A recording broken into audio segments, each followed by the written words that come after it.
Hi everyone, अब बात करने वाले हैं पीएचपी में एक एसोसिएटिव एरे के काफी इंपॉर्टेंट इंटरव्यू क्वेश्चन के बारे में। आप यहाँ पे देख पा रहे हो कि एक एसोसिएटिव एरे है हमारे पास। अब एसोसिएटिव एरे के अंदर क्या होता है कि एक होती है हमारे पास की, एक होती है वैल्यू। अगर मैं की को एको करवाऊंगा तो मुझे ब्राउजर पे एज अ आउटपुट उसकी वैल्यू दिखेगी। जैसे कि मैं यहाँ पे अगर लिखता हूँ एको डॉलर एरे और यहाँ पे लिख देता हूँ 20, तो मुझे यहाँ पे आउटपुट क्या मिलेगा? जो इसकी वैल्यू रहेगी 20 की है और उसकी जो आउटपुट है वो है एप्पल। एक बार के लिए चेक कर लेते हैं, एप्पल हमें यहाँ पे मिल रही है परफेक्ट, इसमें कोई प्रॉब्लम नहीं है। बट यहाँ पे हमारे पास कुछ और कीज भी हैं, जैसे कि न्यूमेरिक 1, देन स्ट्रिंग 1, उसके बाद में ट्रू एंड उसके बाद में 0।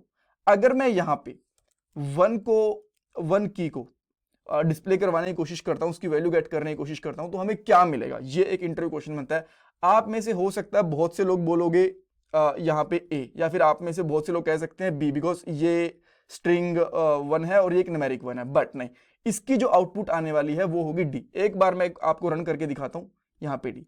देन अब इसको समझते हैं कि ऐसा क्यों हुआ। देखो, जब भी आप लोग एसोसिएटिव एरे के अंदर की में 1 यूज करते हो या फिर ट्रू यूज करते हो तो वो इक्वल माने जाते हैं।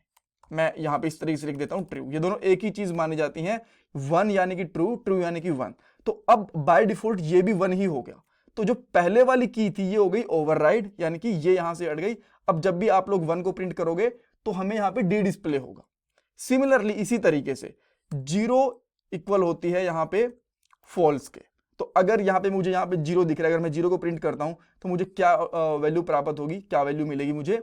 0 लिखता हूं तो मुझे ई मिलेगी।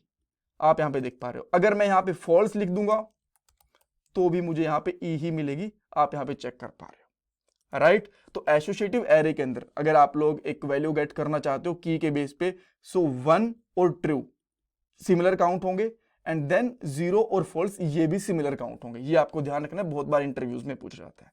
सो अगर इस पे कुछ और क्वेश्चन है तो मुझे कमेंट सेक्शन में पूछ सकते हो। Thank you so much video को देखने के लिए एंड प्लीज चैनल को सब्सक्राइब कर लेना। Thank you everyone.